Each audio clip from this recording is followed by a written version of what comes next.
All right, so let's talk about one of these victims. Okay, you did a Twitter thread on this one here. Okay, Yes. let me just adjust my screen so I can read this because the font is small. All right. So this is a Twitter thread from you on December 26th, day after Christmas. Interesting redaction. Victim, quote unquote, Nadia Bjorlin, an actress on Days of By the Our way, Lives. we don't. So you just violated the code of conduct that's guiding these redactions right now, because nobody's allowed to see the name Nadia Bjorlin in the so-called Epstein files at the behest of the victim's lawyers, Okay. who want to preserve their ability to withhold from the public information that might affect their perception of the nature of this person's alleged victimhood. I'm not doing a gotcha here. I want to know what your take on this is, because it's very interesting to me, okay? So let me start again. Interesting redaction. Victim Nadia Bjorlin, an actress on Days of Our Lives, sent a headshot to Epstein. She testified in the Maxwell trial. This was a government exhibit. DOJ redacts not only her face, but the caption she wrote. To Jeffrey, thanks for rocking my world. You continue. This is all part of one thread. In November 2020, Nadia Bjorlin received $5 million tax-free from the Epstein estate. She had hired a personal injury lawyer who advised it would help her case, quote unquote, if she helped the government prosecute Maxwell. Bjorlin was a longtime soap opera actress during this period. Another image shows the full note Nadia Bjorlin wrote as an adult to Epstein. Thanks for rocking my world. You're the best. The government's case against Ghislaine Maxwell hinged in large part on the testimony of Nadia Bjorlin. Around the time she was allegedly in heinous sex trafficking captivity, she appeared as a go-go dancer in the music video Shake Your Bon Bon by Ricky Martin in 1999. She was born in 1980, so she'd have been 18 going on 19 at this time, just for that context. Okay, then you really have a lot of fun with this. You say Nadia Bjorlin was permitted to testify under a fake name at the Maxwell trial. The government really didn't want jurors to know that she was a regular cast member on Days of Our Lives, despite having been enslaved by the most heinous sex trafficking operation in world history. Some more professional photographs Nadia Bjorlin was distributing to admirers after somehow emerging from sex trafficking captivity. Storyteller in her bio. Ha ha. Trafficking victim Nadia Bjorlin with Joey Fatone of NSYNC and Alfonso Ribeiro of The Fresh Prince of Bel-Air at the red carpet premiere of Nadia's movie Redline, April of 2007.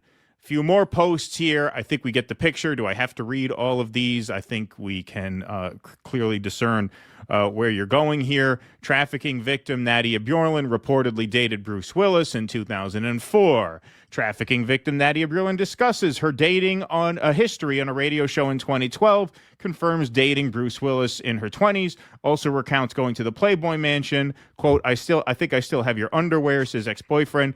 I don't think we were ever really sober, says Nadia. Then you see a couple of pictures that she did from some movies, Sex, Love, and Secrets, 2005, Venice, the series, 2010. I thought Paris was better, but Venice, the series, was not bad. When I had never even heard of it, so you'll have to explain joking. to me the premise. I'm joking. Okay. That's a little comic relief there, folks.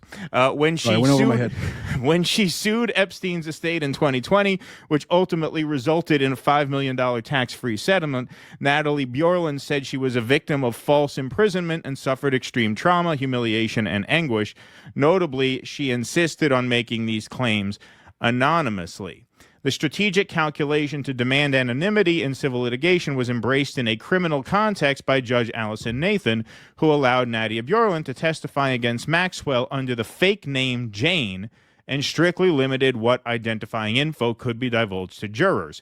Hopefully, this gives some insight into why self-declared victims, quote unquote, and their lawyers are so passionately opposed to the disclosure of all Epstein files and have been angrily demanding that the government withhold, conceal, or redact records pertaining to purported victims. Okay, so that's the end of your Twitter thread.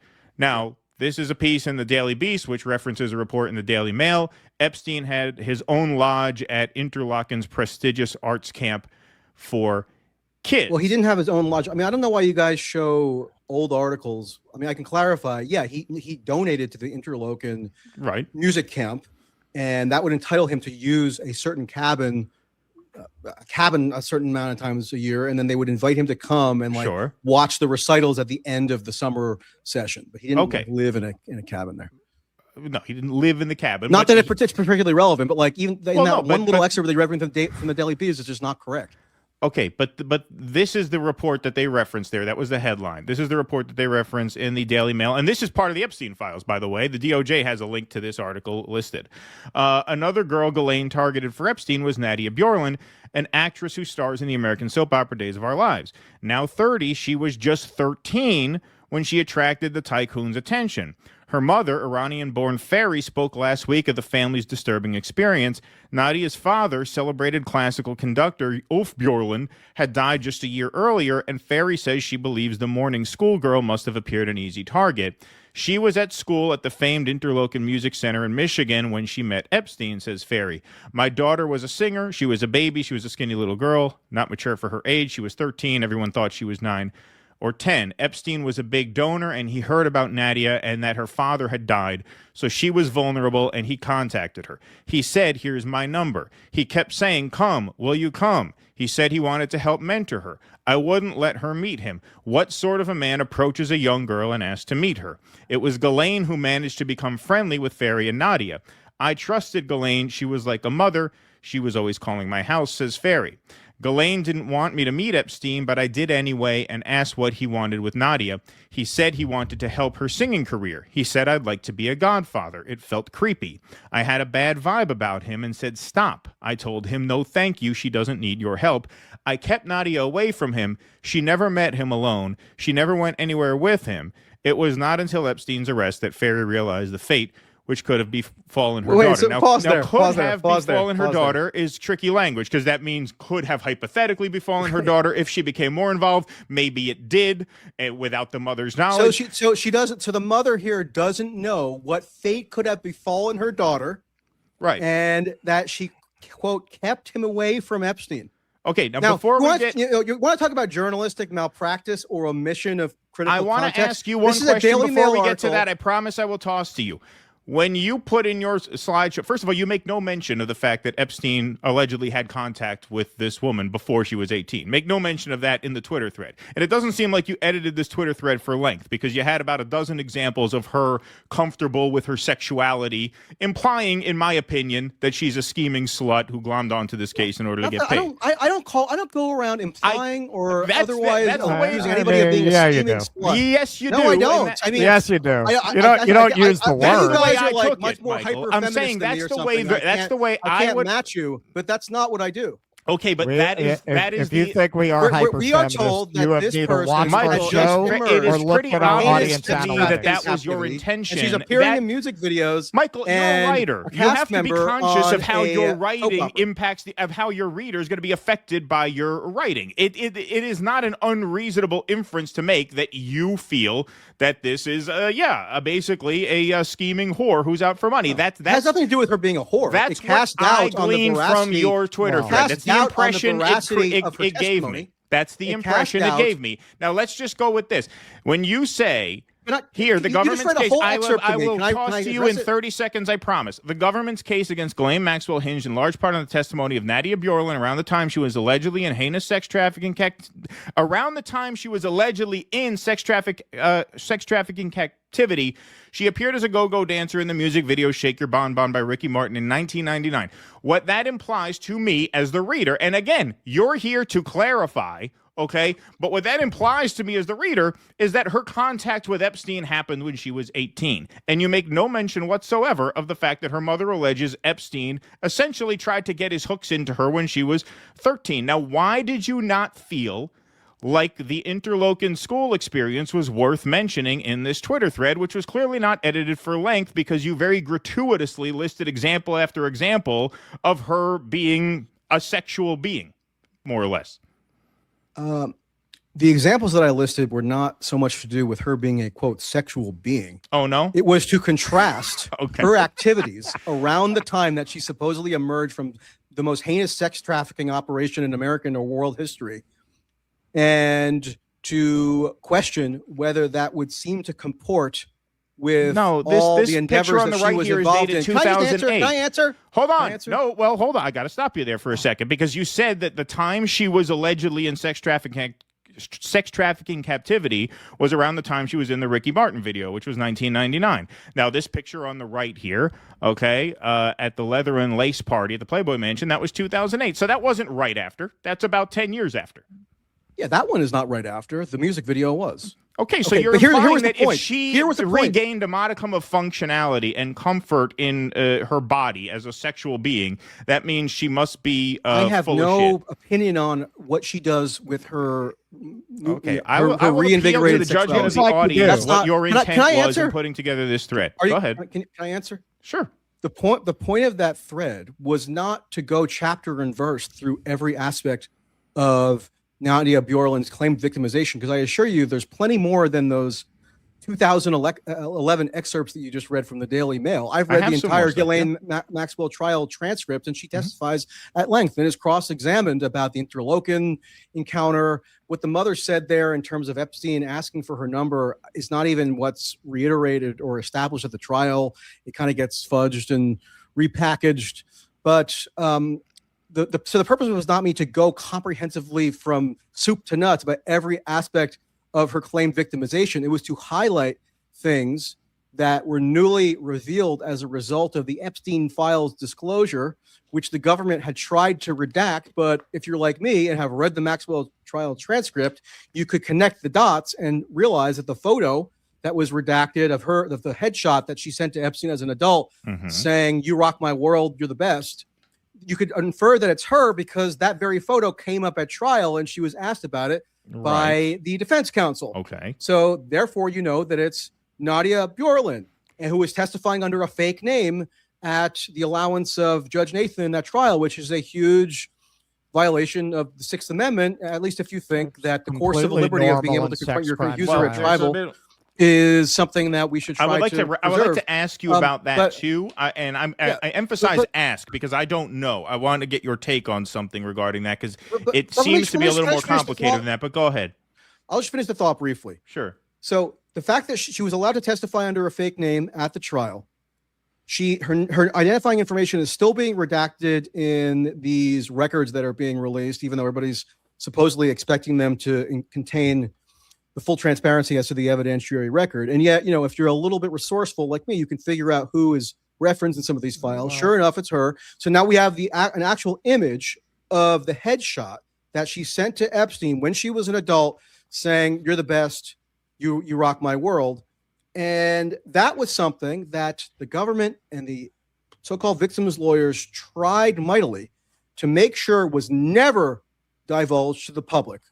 And so that they could never have basic information about the background or about, you know, the identifying details of one of the most legally consequential alleged victims in the Epstein saga. Because remember, she was one of four who the government called to testify against Maxwell at the 2021 trial out of a universe of what we're now told is either over 1,000 or 1,200 alleged victims. They found somebody who was a literal soap opera actress. Doesn't mean that she's discredited or anything that she says is necessarily not true just because she happened to have been a soap opera actress. But the prosecution, Maureen Comey and colleagues, strategized as to what information they could withhold from the jury because they did not want the jury to learn anything that might cause them to question the veracity of the account that they were being told at trial. So that's why she was under the fake name.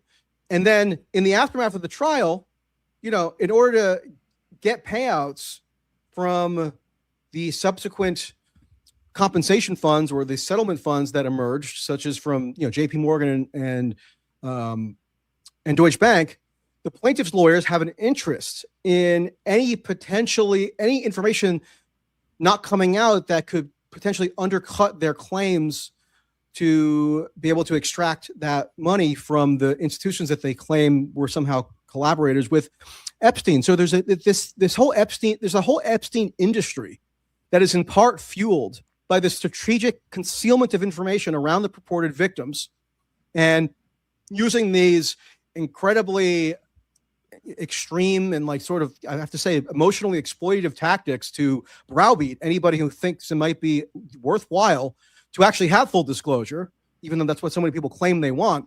And so I thought, given that I was able to identify this significant victim based on one of the records that had just come out by the DOJ, that it could fill in some context for people as to what this alleged victim of a sex trafficking ring that is the most notorious in world history was up to around the time that she was allegedly in sex traffic activity and subsequently. Okay. So, all right. Yeah, so I think that's useful. All right. Even though the lawyers wanted to keep it concealed. All right, so let me keep going here. And again, this is not a setup for a gotcha. I'm very uncertain about this myself, so I want to get your take on this. I want you to kind of piece together what you think may be the real deal with this Nadia Borland. Okay, let me just walk you through this a little bit. Jeffrey, so this is another piece in the Daily Mail in 2021. Jeffrey Epstein befriended his victim at an exclusive $38,000 a year arts camp in Michigan when she was 13 years old. New book claims this was the Julie K. Brown book. Jeffrey Epstein fabricated quotes in that book, just so you know. And even just a few weeks ago, she put out this tweet saying, "Why was the DOJ monitoring me? All right. Oh my God, this is part of the cover-up. I'm such an intrepid investigative journalist that the Trump DOJ thought that they had to monitor my movements, and it turned out to be a whole ruse." All right. Well, Jeffrey, if you're going to cite her as a journalistic authority and then accuse me of her as a journalistic authority, I'm citing the Daily Mail, and I'm trying to parse through this and get your opinion on it. That's what I'm doing, okay? Jeffrey, I'm not reading from her book. I'm reading a report about what her book claimed and weighing that against some other things, and I want to see what your take on this is, because I know you have strong feelings about this. Jeffrey Epstein. I have to say, I'm sorry, one more thing. Daily Mail, the previous Daily Mail excerpt that you read, where it quotes Nadia Borland's mother. If we want to talk about journalistic malpractice, the journalist who has the byline on that story, Sharon Churcher, in 2011, when she published that article, we now know, thanks to discovery, she sang the national anthem at a Boston Red Sox game in 2008. No, that would have been amusing. But no, what we do know that she did was that she was conniving with Virginia Roberts Gouffre to strategize about how they could get her the most lucrative possible book deal to capitalize on the Daily Mail article that was also published in 2011 that featured this photo and an interview with Virginia Roberts Gouffre. And if you look at those emails back and forth, I don't know if you guys have read them, but maybe you should if you're interested. They're strategizing how they can get the biggest possible payout for Virginia for a book or even movie deal to entice literary agents and entertainment agents. And what they settle on doing was that they say, look, throw any prominent guy's name into this book proposal who you think might have been in Epstein's social circles, and that'll really entice the literary agents to give you thousands or even millions of dollars to make a book out of this whole tale, because if they see Bill Clinton and Alan Dershowitz and Donald Trump, I would like to get and then Sharon Churcher colluded with the FBI to give Virginia's story more supposed credibility, that she's now involved in some federal investigation. All right, Michael, she attended an FBI interview with Virginia Roberts Gouffre, supposedly in her capacity as a journalist, but she said that she was there more as a friend. Okay. And so she's an FBI collaborator. So if we want to talk about journalistic malpractice, you're asking me why I have such critiques, I want to know what you think about this of the journalism in the story. That's just one of many more this examples. Person. I want to know what you think the truth is about this person. Okay, let's try this one more time. Jeffrey Epstein's first known rape victim was a 13-year-old art student who was attending a prestigious Michigan arts camp in 1994. New book claims. I'm going to skip down a few bullet points into the midsection. In January of last year, an unidentified woman filed a lawsuit alleging that she met Epstein when she was 13 under similar circumstances. So that's Nadia Borland. That's the same Okay, lawsuit. well, this is supposing that that's Nadia Borland, okay? Met his underage rape victim, 38,000, right? Epstein and his close friend, Ghislaine Maxwell, frequented the camp, befriended the young girl, according to the Miami Herald reporter. Brown is the author of an upcoming book, Perversion of Justice, the Jeffrey Epstein story, detailing her years-long investigation into Epstein's sex trafficking operation. The girl had just lost her father. Okay, we know they're talking about Borland there. The camp maintains that they've never received a complaint about Epstein, and the woman, who is now living in California, has not spoken publicly. In a sworn deposition, Epstein's former butler, Juan Alessi, mentioned that the girl often visited Epstein's Florida mansion, and in later years, her name appears on the flight logs of his plane. In January of last year, so that would have been 2020, an unidentified woman filed a lawsuit alleging that she met Epstein when she was 13 under similar circumstances. The woman said she was sitting alone. I read the lawsuit. on a bench. I'm just setting this up for the audience so we all know where we're coming from, okay? It'll just be a couple minutes. Thank you for your time. The woman said she was sitting alone on a bench between classes when Epstein and Maxwell approached her, telling her that they were arts patrons who wanted to give talented young artists like her scholarships, Brown writes. The lawsuit accuses Epstein and Maxwell of asking her questions, about her background. Eventually, Epstein asked for the girl's phone number. He then contacted the girl's mother, telling her that he helped young talent. Epstein then invited the girl and her mother to his mansion in Palm Beach. Over the next several months, Epstein and Maxwell tried to groom the 13-year-old girl. He told her to call him her godfather, and Maxwell befriended her like an older sister, the suit claims, Brown writes. They took her to the movies, went shopping, and invited her to spend more and more time at the estate. Soon, the sexual comments started. Epstein is said to have paid for the girl's music lessons. He also gave her some cash. Over the course of several years, Epstein assaulted the girl, according to the book. If she resisted, Epstein would scold her. Epstein is alleged to have moved the girl and sent her mother to a New York City apartment. He also paid for her to attend a private school. In 1999, when she was 18, she finally left him and moved away to start a new life. For a while, Epstein repeatedly called and berated her for not appreciating him, Brown writes. Okay, so now the CNN reporting has summations of all these the three other victims, and then what Jane said. Okay, same type of story here. Jane described in graphic detail incidents of sexual abuse with Epstein that Maxwell would at times join in on, both in Palm Beach, Florida, and Manhattan when she was 14, 15, and 16. At times, Epstein would masturbate on her and molest her, she said. Maxwell would sometimes be involved, touching her and Epstein, she testified. At least once, Maxwell instructed her how Epstein liked to be massaged while the three were in Epstein's massage room, she testified. Okay, so these are some of your tweets. Now, this is interesting because, and again, this is why I have you here. Okay, because I'm trying to research Natalie Bjorland's lawsuit against Epstein. So you can't find it because her name's always redacted. Exactly. Okay, so when I say did Natalie Bjorland sue Epstein, the Google machine, the AI, and I'm not saying this is the truth. I know this could be wrong. In fact, I'll prove to you this could be wrong. She sued his estate. I understand. Did she sue Epstein? Did Nadia Bjorland sue Epstein's estate? Now, the AI says there's no public information or court record of that. Again, I'm not citing this as gospel here. I'm just saying that there does seem to be some uncertainty about this. I'll prove it to you. There's no uncertainty. Did Natalie Bjorland testify against Maxwell with a fake name? The AI says yes. Natalie Bjorland is widely believed to have been the woman who testified under the pseudonym Jane in the Ghislaine Maxwell trial. Source for that was this Facebook post. I asked the same exact Google machine, the same exact AI question, and it spits out a different answer a few minutes later. Actress Natalie Bjorland did not testify. Is not very precise, I understand it's not very precise. What I'm telling you is this is why I'm going to toss to you right now, because there seems to be some uncertainty as to whether or not she was the Jane Doe. Now, you're saying she obviously was the Jane. Okay, so you're saying that there's no uncertainty. She must have been I mean, there are many Jane Does. But in terms of that particular I'm talking about lawsuit, the one at this school. Right. So you're saying, okay, there's no possibility that this could have been a different person at that school, that this had to be her. Okay, Zero fine. Like I said, I didn't present that as a gotcha. I showed you how fucked up the AI was. Okay. So what do you think? So then what do you think, based on your study of this woman and her case and her claims, what do you think happened to her as it pertains to Jeffrey Epstein? Do you believe that she was approached by Epstein as a minor? Let's just start there. Do you believe the mother's claim that she was approached as a 13-year-old with offers that he would hook her up and, help her in her singing career or whatever?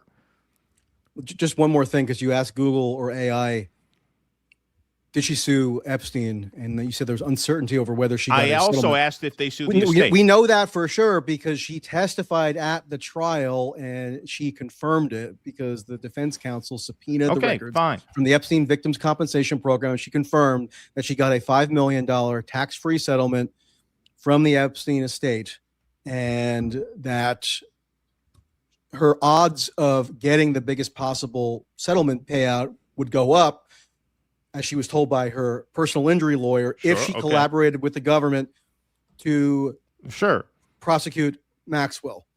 And also, Julie K. Brown, I'm sorry, one more thing.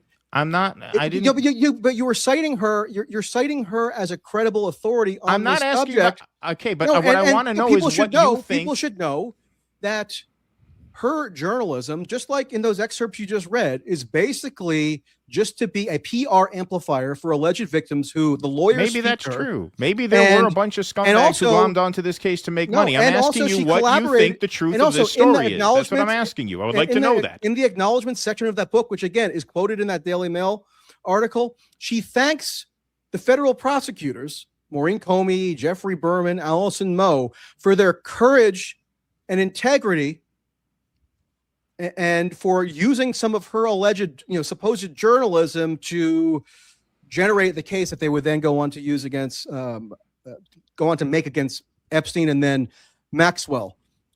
So I don't know about you, but I don't know of many journalists who thank federal prosecutors in the acknowledgement sections of her book. That's why it was so stupid when she tried to suggest that the Trump DOJ was surveilling her. That's not what I'm asking you, Michael. I'm asking you what you think the truth of this story is. The mother alleged that Epstein made contact with Nadia Bjorlin when she was 13 and tried to, I won't use a term as charged as the seduce, because I know you would litigate that, but he certainly tried to make himself available to her in terms of helping her out when she was 13 years old. Do you believe that happened or not? Do you think the mother is lying about that? Well, the mother in that 2011 quote that you read said that she doesn't know what happened. No, but she says that Epstein approached her and that she kept her away Epstein from approached him. her? Yes, that she kept her away from him. The preponderance of the evidence is probably that Epstein and or Maxwell encountered her in some form at the Interlochen camp. Okay. When Epstein was there. I mean, there are flight records of Epstein and Maxwell flying to the Interlochen camp in August of, I think, 95 or 6 or something. That Epstein approached her. Not that he did anything, sexual with her, but that he approached her. Probable. I mean, it's hard to know for sure. Of course, we don't know for sure, but you don't have any reason to believe that mother is lying. So many aspects of this were kind of recast I understand in that. hindsight after decades. Yes, I understand that, but we don't have. You're saying you don't have any reason to believe that the mother is lying about that. Okay, so Epstein, we are going to accept what the mother said, that Epstein approached this girl. She was at 13. Nadia Bjorlin testified as to Maxwell. She was a government witness against Maxwell. So in the trial, I'm asking you what you think happened to her. What's that? What happened to her? What happened to her? In other words, it's hard to say. It's really hard to say because under cross-examination, so many of her claims did not withstand scrutiny. We know that Epstein, for example, to connect Maxwell into Epstein's child sex trafficking conspiracy, the government had to prove a number of elements, and so they had to establish a number of what are called overt acts that would then get folded into the conspiracy charge. And so, in order to do that, one thing that they did was have Nadia Bjorlin testify that at some point, and they could hardly specify really with any clarity when or where this occurred, but she claimed that at trial that she participated in some sort of orgy scenario that included Maxwell, okay? Mm-hmm. And over the course of the trial, the defense attorneys locate other women, and they all happened to be adults at the time, who were allegedly in this orgy that Nadia Bjorlin claimed that she participated in with Maxwell, and they called them to testify, and the women adamantly deny that they ever participated in anything like this orgy that Nadia Bjorlin claimed took place. So when you ask me, what do I think happened? I can only go based on the evidence. I've read the trial transcript. I've read her civil litigation, and you know what? It's extremely murky what exactly happened. Would I be shocked if there was some sexual contact at some point that might have involved Epstein? No, I wouldn't be totally shocked. Do I know that? Do we know exactly what age it took place at? No, we don't know what age it took place at. We know that she was very thankful. We don't know what. Okay, but that's what I'm trying to get at here. So we don't know. So if, and like I said, we don't know, but if there were some sexual contact that took place between Bjorlin and Epstein, we should know a lot better because Maxwell was convicted and is sitting in prison and will be for the next 15 years on the basis of what was supposed to be. She's not going to be there for 15 years. What we got? 2 years and 8 months. She'll be fine. Maxwell seems to be the only person you. Well, she got 20 years and she's been in for 5. So she's gonna. I think she's getting out in a couple of years. That's what I think. I think they're going to pardon her on the way out. But anyway, based on what? I mean, her only option right now is for Trump to give clemency. I think that's going to happen. Yes, on his way out. Well, it would be more than warranted if you. Take but Michael, you just said you think it's reasonable. It's reasonable to suspect that there may have been sexual contact between Nadia Bjorlin and Jeffrey Epstein at some point. Let's assume let's give Jeffrey Epstein, when she was an adult. Let's give Jeffrey Epstein. Okay, this is a ridiculous statement, but let's give Jeffrey Epstein the benefit of the doubt and say that he waited until she was 18 to do it. Does the fact that he first made contact with her at 13 not bother you at all? In other words, is this not, once again, to get back to my original theme, if you just look big picture here, at what was going on here, could you not at the very least say it's fair to suspect that he essentially attempted to groom her as a 13-year-old and then have sex with her when she turned 18? Well, it's not a matter of me being personally bothered. I have said all along. Forget whether or not you're bothered. Do you think that is a reasonable thing to suspect happened? Okay, well, let's just back it up a second. Do you think that's reasonable? Because you just said that it's reasonable to suspect that he had sexual contact with her. So assuming he waited until she was 18 because he was an above-board kind of guy, okay, do you think then it is reasonable to say that he had his eyes on her for that reason when she was 13, and that's an example of grooming on his part at the very least? Again, we don't know any of this. It's possible. But do you think that's an unreasonable read on the situation given everything else we know about this case? I think grooming, again, is yet another very nebulous concept just gets stretched beyond all recognition or all coherent internal principles. Right, so that's grooming can encompass anything. Okay. I don't know. It's possible. I also think it's possible that, particularly in the wake of Epstein's death, when these settlement monies became available, and so many of these women, including she thought she was going to get her ass paid. Right. She's like, "Hey, do you think it's plausible that this financial incentive could have any effect at all on how people perceive these events? I think it's totally possible. In fact, if I had to speculate, here's what I would guess happened. And this is just a guess. I would guess. I would probably embellish some sexual thing from 20 years ago. If I could get $5 million. She did say in that photo, thanks for rocking my world. That implies that there was some sort of sexual relationship there, right? I mean, it could. No, we don't know not necessarily. I mean, it may. It's hard to know. It could. If I had to bet, I would say he was subsidizing her ability to go to Los Angeles. Okay, he took her to great adventure, though, didn't he? What very well could have happened. In fact, if I had to bet, I would say this is what happened. Then again, I don't know this at all. Piecing together the timeline, what it sounds to me is that he offered her a lot of career advancement when she was a minor. His mother may have kept her away from him, whatever. Let's just say this is what happened, right? Let's say she reached back out to him when she was of age and she had sex with him. And then after she died, she thought, you know what? If there's all this money coming out of this guy, I'm going to get in on that. I'm going to get a piece of that. I think that's totally possible. She told no one. You know what? That doesn't to no one. That really doesn't bother me. Anything about that doesn't bother me at all. If I were her, I'd have got my ass paid, I don't even begrudge these girls. I wouldn't have lied and said he tortured me. And I don't know if she lied in court about it, but I would say that there may have been some people who took advantage of that for sure. That could have happened. I've always said, but does that absolve Jeffrey Epstein of having reached out to this girl for the purpose of preying on her sexually when she was a minor? No, that's the big picture. I've always said that I don't even begrudge the women who, in the aftermath of Epstein's death, saw this giant pot of money available, right, and said, "You know what? This guy, we're told, was the most notorious pedophile in American history, the biggest, Hitler and Satan combined. Right. Therefore, if I'm potentially entitled to get some financial remuneration about events from 15, 20 years ago that maybe did not stick out in my memory contemporaneously as anything that was sexually violative. Right. But in hindsight, I can kind of recast things and then I can get money. Right. And also I can be anonymous so it won't impair my ability to be an actress on Days of Our Lives. Sure thing. I can see why they do it. I don't even necessarily begrudge it. So what's the problem? For the more lower middle class girls. So what's the problem? Got a bunch of money. What I do begrudge, however, and on some level, I don't necessarily have a preference that money stay in the coffers of like J.P. Morgan or a giant multinational financial institution rather than going to some girl who may have lied about her age and gave a sexualized massage to some degree in the early 2000s. What I do begrudge, however, is the utter credulity of the media and of politicians in using these settlements and of the law enforcement apparatus, federally anyway, and also state law enforcement, of using these tales and just including them in their tally of unchallengeable victims to the point now where it's just common folklore that there were over 1,000 victims that were harmed by Epstein.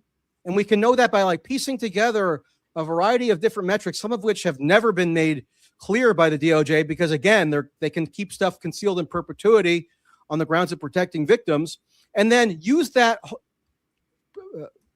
assumption that there were all these victims, including some of these people whose stories are, let's say, dubious in terms of the actual allegation of sexual misconduct, to then foment this mass hysteria, moral panic, which, as I said at the beginning, to my mind, has a lot of very serious downstream negative effects, including eroding civil liberties, including encouraging people to develop faulty diagnoses of what I think are real political problems in the United States in terms of foreign policy and other issues, and including also just the promotion of irrational thinking that is bad unto itself, in my view. I think moral panic always has the effect of kind of like short-circuiting the brain and making people tolerate infringements of civil liberties, such as this Sixth Amendment violation, where this soap opera actress, who was an adult, I mean, these women were all adults in their 30s, more or less, at the time that they were testifying at the Maxwell trial,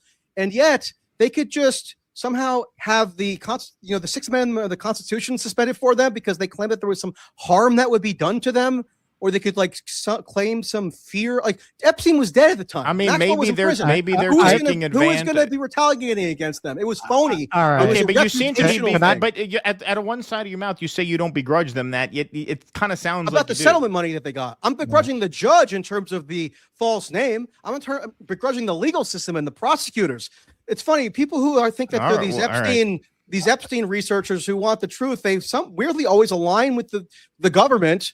In terms of like the prosecutors who went after Epstein in 2019 and Maxwell in 2021, or the judge in this instance who thought that it was necessary to allow the alleged victims, who were at that point not adjudicated victims, but just government witnesses, to testify and find their fake name, which obviously conveys to the jury that if they need the protection of the court, they must really be victims. So they're almost being encouraged to prejudge. Again, not unique to this case with where sex crimes are concerned. All right, Michael, let me try to bring this home, because as always, this went way longer than we planned. Yeah. I think a lot of people, there are certain people who I know you're getting trolled a lot online. It's okay. I'm not hung up on the trolling. I was saying that most of the people that I've spoken to, including mutual friends of ours, everybody knows that that you actually believe this. There are people in the space who people strongly disagree with, who are clearly they're motivated. It's not me just having some belief. Okay, it's a matter of me saying, here's what my understanding of the evidence shows. Okay, right, and I think most people read it that way, because whereas when people say, "Oh, Mossad honeypot," they're not using any actual evidence for the most part. It's consistent with the kinds of interests that you have, and you're a contrarian. And I think for a lot of us who people call me a contrarian about the Ukraine war, about Russiagate, and that was supposed to be and so this is going to be like a Monty Python skit now. You're a contrarian. No, I'm not. No. So I guess journalists should just be like totally consensus oriented and just affirm what people believe. No. Certainly, I'd be the last one to say that. The point I'm making is, you are not, at least among people who respect journalism or coming from a more professional perspective on it, nobody thinks that you're doing this really because somebody's paying you, or there are some people where believe me, plenty of people think that. No, I'm not surprised that people who know me don't believe that. Not the people I've really spoken to. Again, we have mutual friends. That's not really where people are coming from, and that's not where we're coming from. Like, if we thought that, we'd say it. We're those types. I mean, I wouldn't be interested in having you on if I thought that. But what you said to me again, you said to me December 24th. Well, when you decide to go all in on making yourself the preeminent defender of perverts, creeps, and sex criminals, then you don't want to give me the benefit of the doubt, which does suggest that you think that I'm just on principle motivated by defending pedophiles and sex perverts, right? So I don't know. Have you been disabused of that since December 24th? Okay. I do feel what I was saying there, and obviously X, it's a little wild and woolly. We're having a sure. So I'm just wondering if that's what you still think, or are you now amending your assessment of me?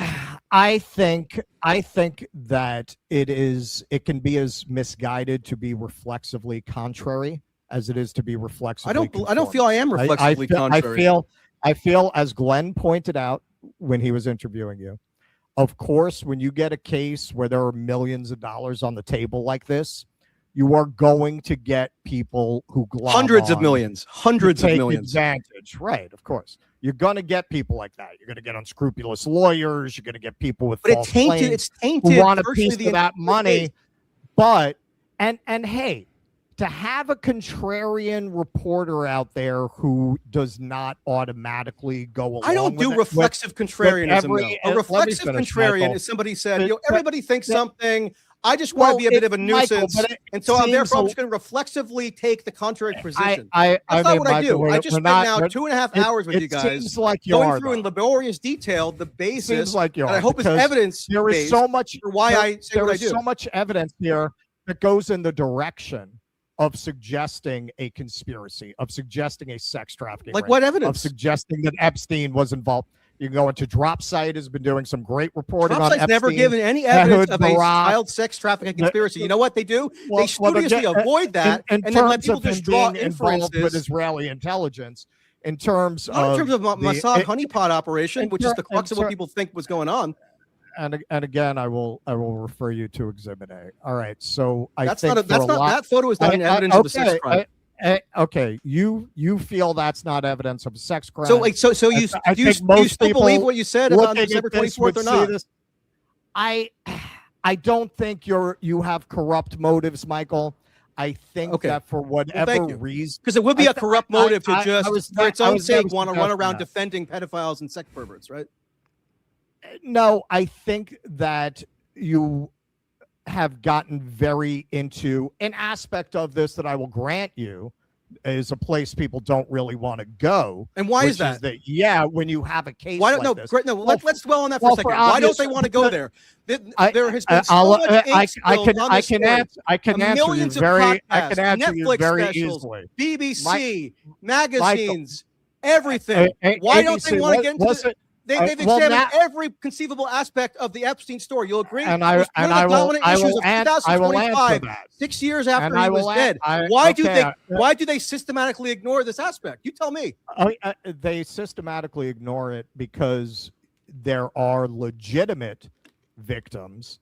It's difficult to parse out like which ones who would be an illegitimate victim. Well, I think most people, and you I keep like. Do you think Anushka Degoraju, what you pulled up a tweet before, she was another one of the four who testified against? I'm not going to litigate. It just so happens, after escaping a pedophile ring, I am going to say no reasonable person sees this picture and thinks that she was there to improve her education. Okay, so there is evidence.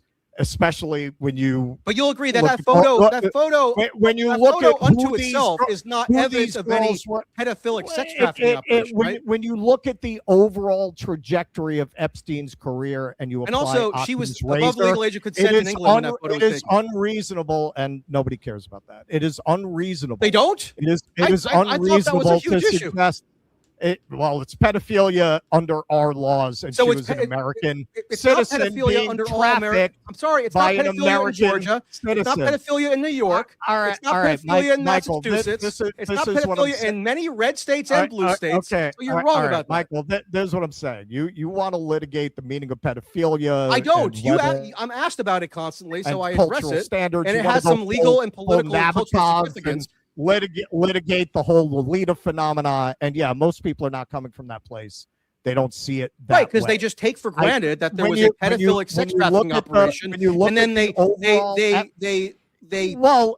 take for granted pieces of evidence that just comports it with that. They take for granted that there was predatory sexual exploitation of very young women and girls that we know crossed the legal line at least once, right? According to everybody, right? And according to Epstein himself, who pleaded guilty to it. Exactly. And so that invites further speculation, especially when there is this insanely strange veil of secrecy around this issue where Donald Donald Trump, whenever he talks about Ghislaine Maxwell, he's a puppy dog. He's the biggest prick in the world to everybody else but her. That's why people are suspicious. Yes, exactly. We don't have to just speculate anymore. Michael, you're honing the evidence. That's what I'm arguing for. On the That's what I argued for with not telling the truth in order to discredit the people who are my point, look, I don't want to repeat myself because we've been on for over 2 hours now. JP Morgan paying out $290 million. They see Deutsche Bank paying out $75 million. Correct. These are people whose lawyers are not the floodgates open monetarily on the story. With keeping litigation going forever. These are people who will defend themselves against running money laundering operations for settle lawsuits. They'll after years and years and years and years and years, the last resort for them. If the evidence was as thin as you're saying, these are people who will launder money for drug cartels and not settle until they absolutely have to settle. Government has them dead to rights. To suggest that the evidence is as thin as you're saying with these enormous banks with unlimited resources. I'll go 2.5 more hours. I don't care. I want to establish victims. No, Michael, we're not saying there are no people like what you're describing, but you're taking. Have you looked at those lawsuits? To insinuate that have you read through the court documents of either of those lawsuits? Case. I mean, you can speculate that J.P. Morgan would never have settled this if the evidence were flimsy. Okay. And then I can come back at you and give you examples of what I think any reasonable person would have to agree is flimsy evidence based on my reading of the court documents of the actual lawsuits and the exhibits and so forth. And you could just choose not to do that. But I don't know why you would choose not to look at the primary source evidence if you want to make these sweeping statements. You yourself are not asserting that there were no Epstein victims. So what is the point of the exercise? Like, what is the point of you yourself concede there are Epstein victims. So if there are Epstein victims, which Epstein victim did I concede to? There was the 17-year-old who said that she had consensual sexual relations with Epstein in Florida, and then she cooperated with a grand jury investigation.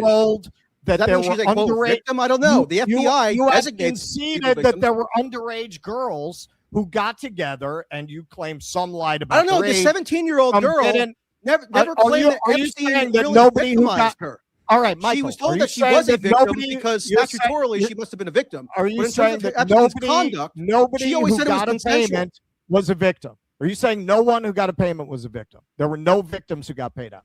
None. It's all. I'm saying it's really difficult to know. JP Morgan just looked at the evidence and said, let's pay him $200. I'll answer your question if you'd like. Whatever. It's very difficult to know based on how distortive the financial incentives have been on this story and how awful the media coverage is and how credulously the claims of the plaintiff's lawyers have been affirmed to the point that they somehow were given a role in drafting the Epstein Files Transparency Act that is now governing the release of these current Epstein files by the DOJ. It's very difficult to know because people don't want to know the full scope of the information. So you want all the victims, to make an assessment as to who was legitimately victimized and who wasn't. I've always said that based on what we do know, I think Epstein engaged in objectionable behavior by even putting himself in a position where he would have these girls being ferried to his house, whether they were just above or just below the legal age of consent in Florida, to provide these sexualized massages that he was pathologically obsessed with getting multiple times a day.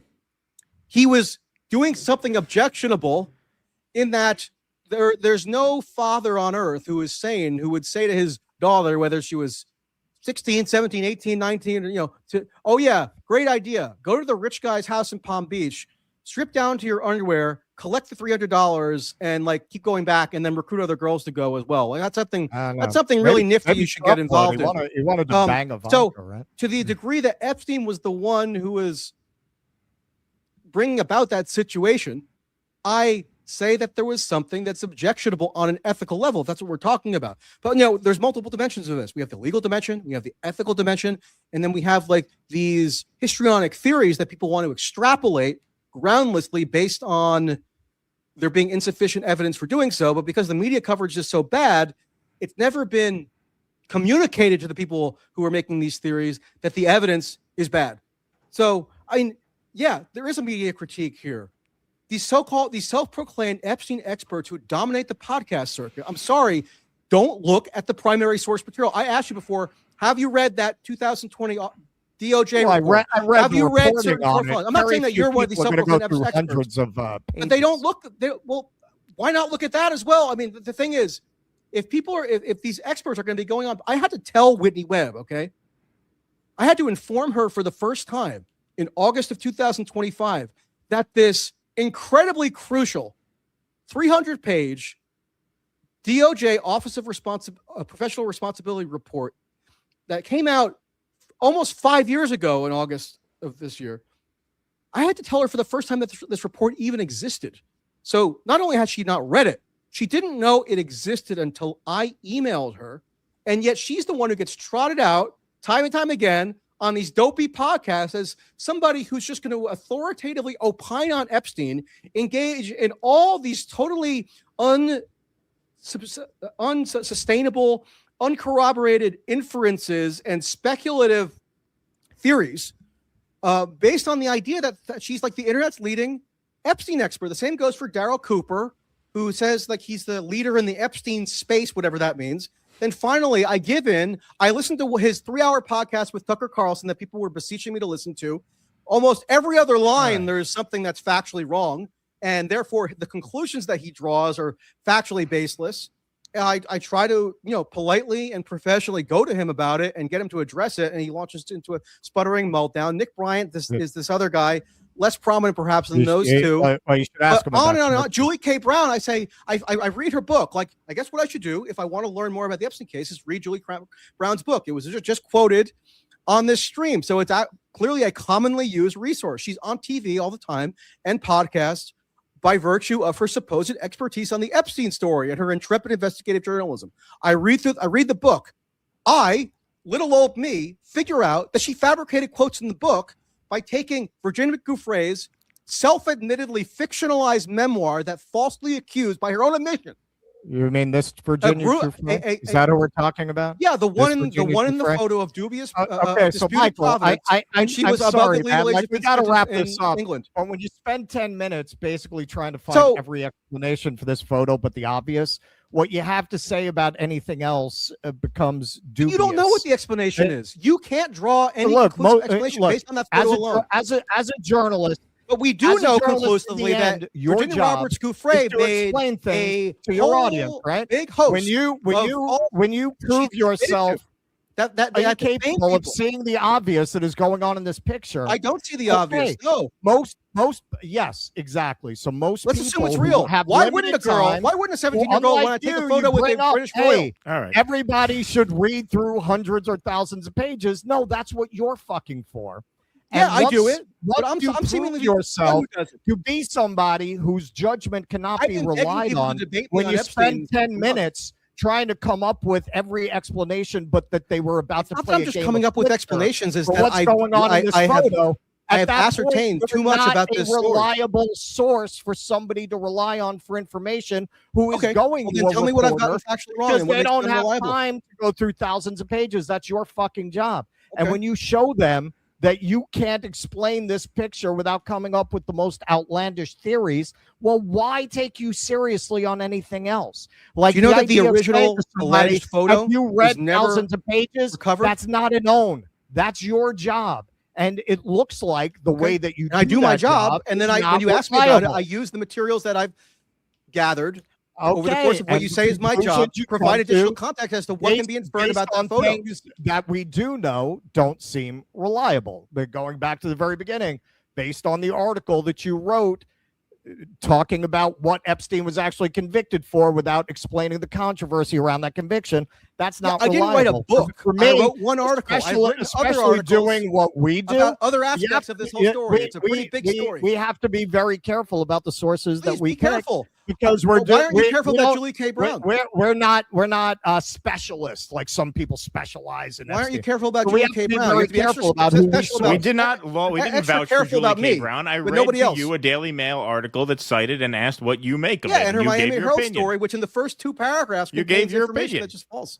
Right, you gave your opinion, and in that opinion, you admitted that it's reasonable to suspect that Jeffrey Epstein had sexual contact with this woman who he first met and attempted to befriend. But it's not reasonable to suspect that, therefore, there was a massive globe-spanning pedophilic sex trafficking network to that example. No, but that you don't have to infer that from that, Michael. And was enforced by blackmail and is now being covered up by Donald Trump with the redactions in the Epstein files. I mean, that's just not a credible inference to draw based on the full breadth of the evidentiary record. I didn't ask you about the full breadth of the evidentiary record. I asked you about that one girl, and you admitted in that. I don't know if you admitted, because I don't know. To my knowledge, you never denied that she was had a sexual experience with Epstein. You said it's reasonable Nadia Bjorlin or Virginia Roberts Giuffre? I'm talking about Nadia Bjorlin. I'm saying you said it was reasonable to suspect she had sex with Epstein at some point, and given the fact that he made contact with her as a 13-year-old girl, which we are assuming happened. You just said you said back then that you didn't have reason to believe the mother was lying. It was pretty well established that she was not 13 at the time, but how old she might have been? What do you mean 13 or 14? She was 19. She was born in 1990. It happened in 1994, so she'd have been 13 going on 14. Once again, the obsession over the minutia strikes people as very bizarre because of the obvious big picture crime that's been committed here. Obsession over minutia and cross-examination. No victim is credible, but Ghislaine Maxwell is telling the truth. That's the only person who's credible in the case. I mean, what I'm confident in is that the basis on which Ghislaine Maxwell was convicted at that trial was nowhere near sufficient to meet the standard of beyond a reasonable doubt, which is required to convict somebody of a criminal offense in the United States. At least for now. Like, maybe the victims and their lawyers will have us revise that part of the Constitution later, so we can throw like anybody and everybody in prison for anything. But you guys just she'll be out conceded earlier. She'll be out in a few years, and I'm sure you'll be her first interview when she gets out. When you're at CBS. I'm sure she'll come on your show when she gets out. She's going to be out. I hope so. She'll be fine. First of all, she's being very well taken care of now. Didn't you just acknowledge before that given the ambiguities around the Nadia Bjorlin thing, there could be beyond a reasonable, there could be some reasonable doubt as to what her victimization allegedly consisted of? Sure, there could be some reasonable doubt as to what her victimization then Maxwell should have been acquitted, right? Because if you can't meet the beyond a reasonable doubt threshold in U.S. criminal court, then you have to acquit the defendant. Well, there were three other victims, right? And I can go through.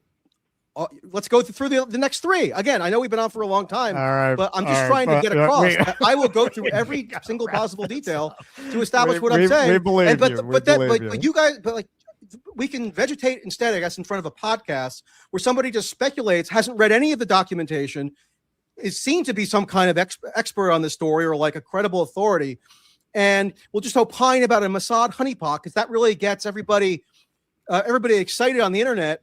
And I'm the guy who does the stupid stuff of actually like reading the primary source material, but I'm just a contrarian for doing that. Ehud Barak just enjoyed his interior decorating.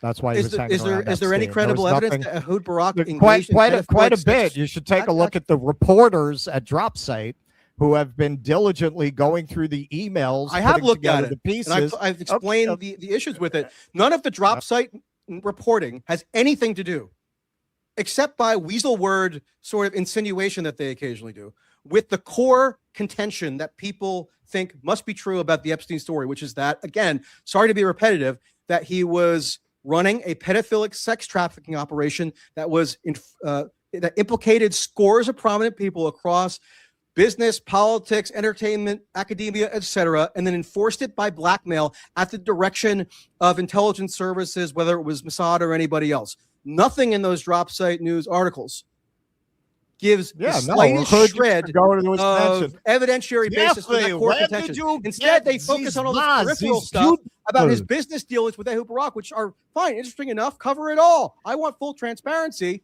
but it has no bearing on the original thesis here. It has no bearing on the reason why anybody knows the name Jeffrey Epstein.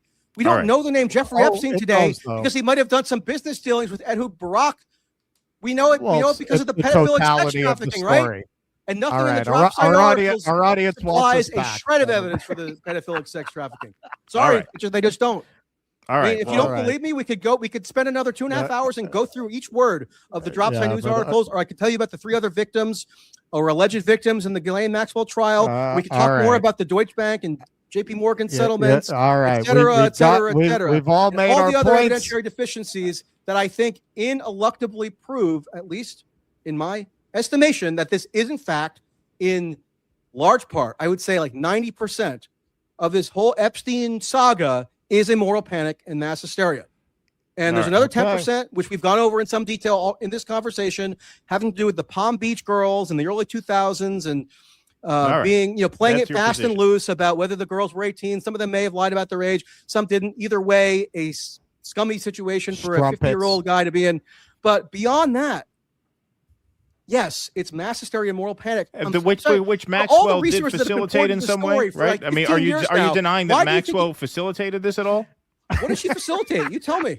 Okay, well, I mean, there was a trial. I mean, she's sitting in jail. You don't think she should be there? All right, so she'll tell you having examined the trial. You're gonna the basis for her convictions was incredibly Trump weak. Is cognitively capable of pardoning her by then. You'll get your wish, I think. All right, all right. I wanted to get a big picture. The important thing is we all had fun. Yeah, the important thing is we all had fun. I don't know if I would say that I had fun, but you had fun. It was productive. How about that? You had a good time. But I at least got you to somewhat revise your claim that I'm somehow just arbitrarily motivated by exonerating all rapists and pedophiles and sex criminals, right? Come on, so man. you now have testified that you understand that I believe. I'm not just being duplicitous and I'm not motivated by something. I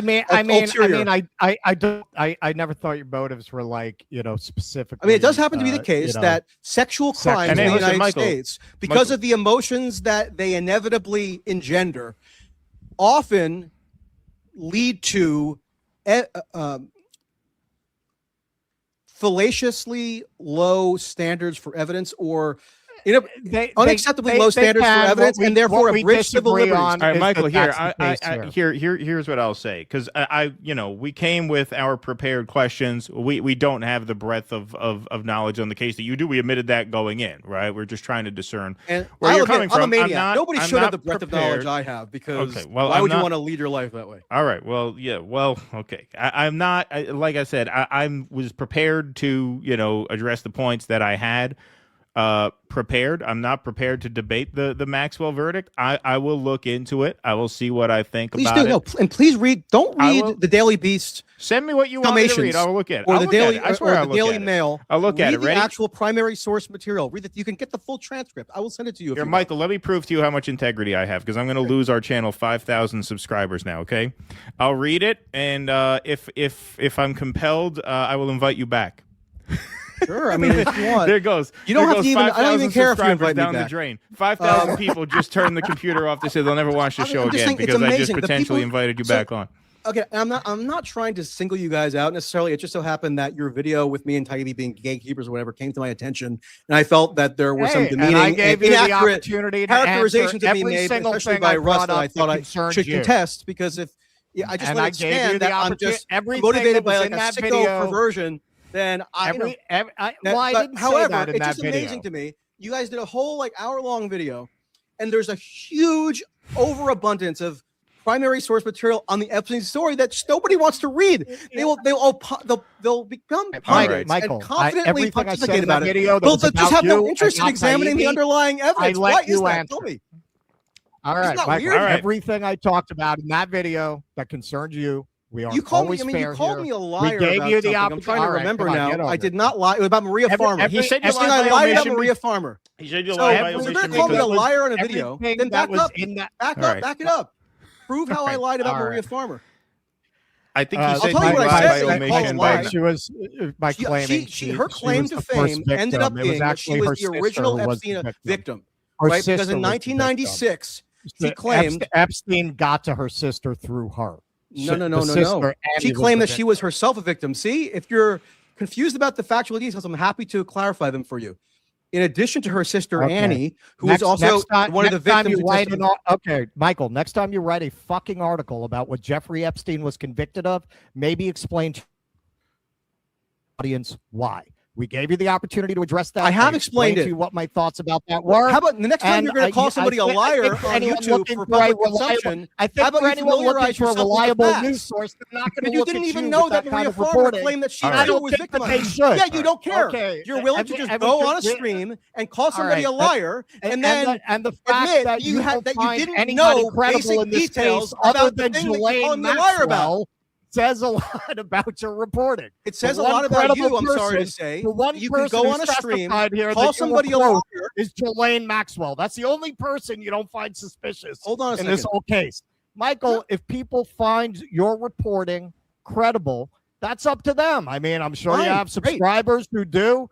I have presented why I if think people find it credible for you to go on a stream you can and go call down somebody all a liar. Kinds of rabbit holes. All right. It's not a rabbit hole. It's not a rabbit hole. You went on a stream like 2 weeks ago and said Michael Tracey is a liar.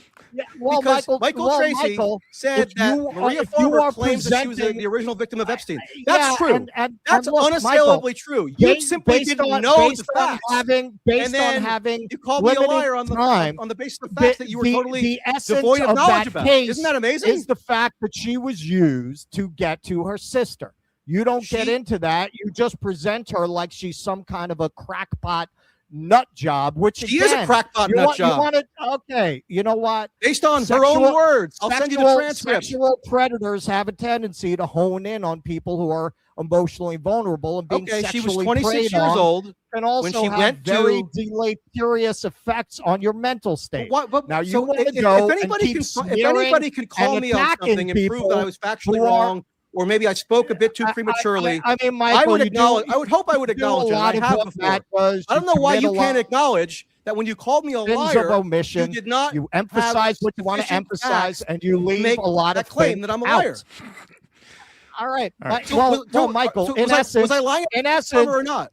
By giving your readers such a curated version of reality, where was it that I said to them? Maria Farmer? I'm trying to remember now. To present that as a story about a couple of wacko. I've discussed the relationship between Maria Farmer and Annie Farmer. That's not honest. The article but it's honest. Here, it's honest people this is what Jeffrey Epstein was convicted of.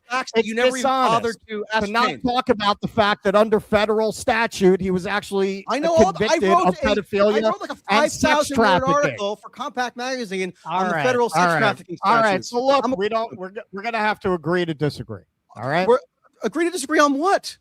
So am I a liar or not? Everything I just said.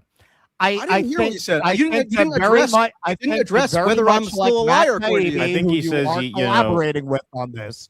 I think very much like Matt, you are extremely deceptive in what you decide to leave out in order to make your points. So is that lying? Yeah, I'd call it lying. I'd certainly call it bad journalism that's not worth anyone's time who wants to find out. But it wasn't a lie. Truth of something when I said Maria Farmer claims that she was the original Epstein victim, because that's 100% indisputably true, and yet you claimed it was a lie, and you don't even have the integrity apparently to acknowledge that you made that statement prematurely. I would accept it.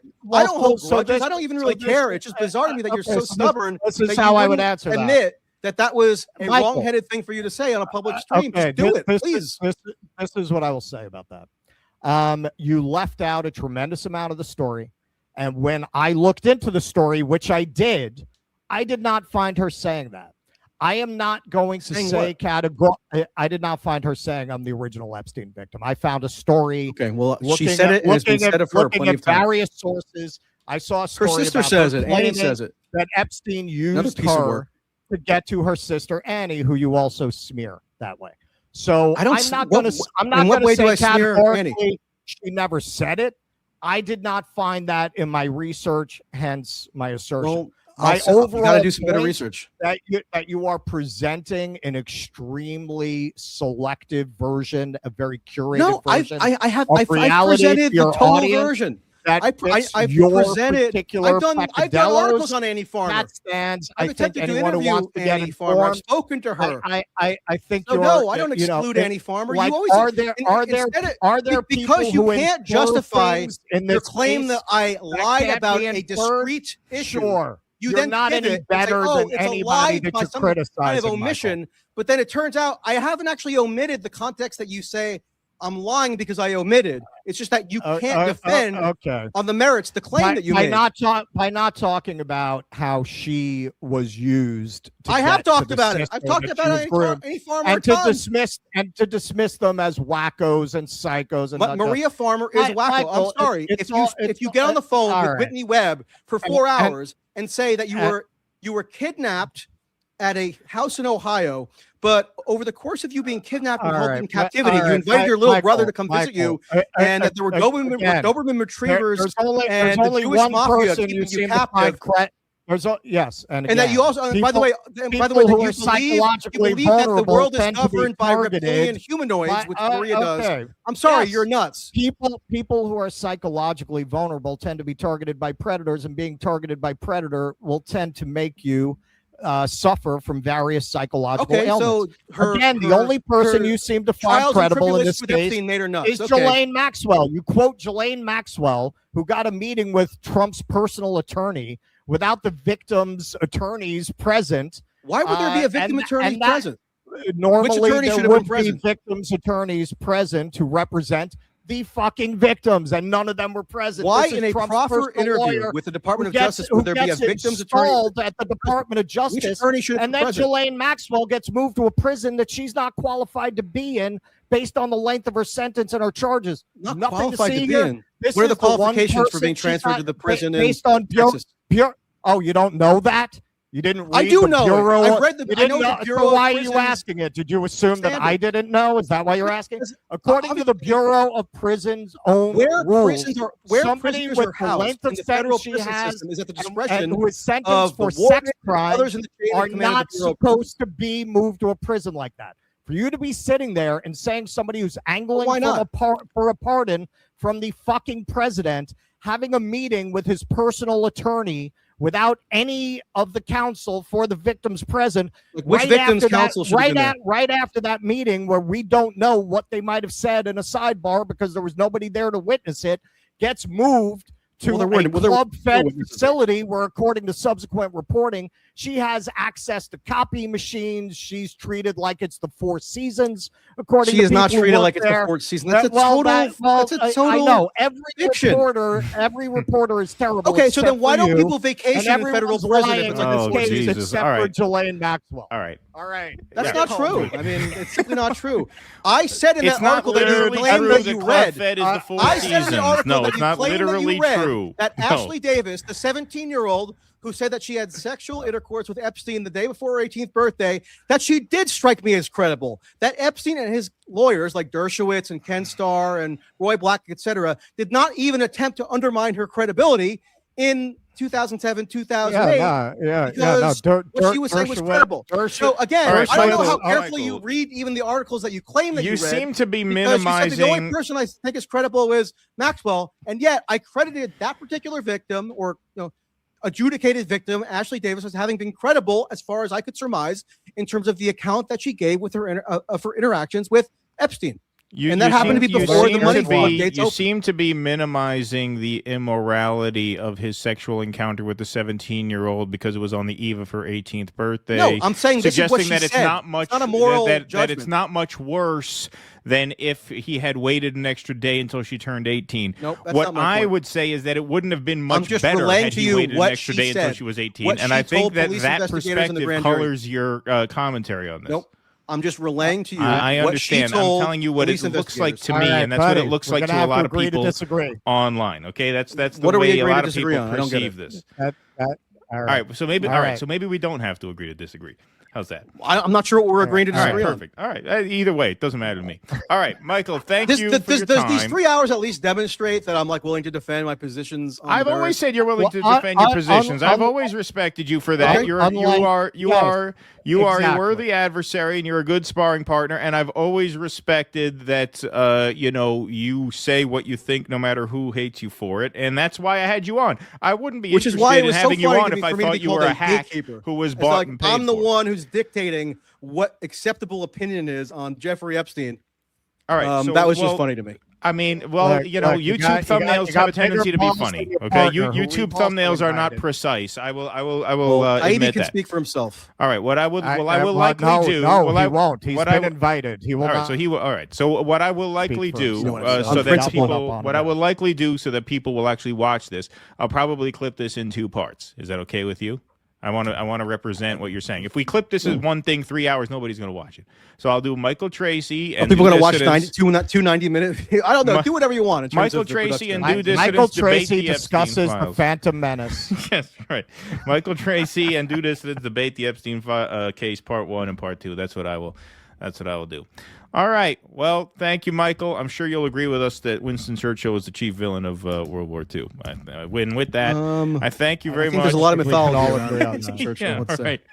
Well, I don't know. That might have been Hitler. But... Oh, hey, man. Yes. Well, that'll be the cliffhanger. Roosevelt didn't. Thank you for your time, and I'm serious, and I am serious, and I am serious. Let's do. Come on, let's go. 3 hours on World War II right now. Let's do it. Yeah, right, exactly.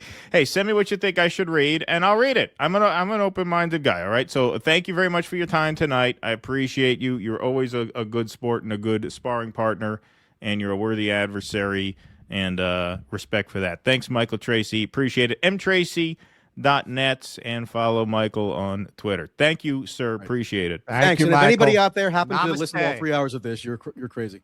All right. Sorry, go ahead, Russ. I didn't mean to interrupt. Although I do interrupt a lot. I know that. Thailand goodbye. Thailand goodbye. All right. While you're there, why don't you go visit the Massage Therapy Institute that Virginia Roberts Gouffre went to? And then she met her Australian husband, and then led to Australia. I might do a special report about it on your Substack. How do you know he's not there now?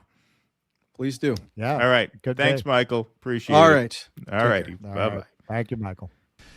Please clap.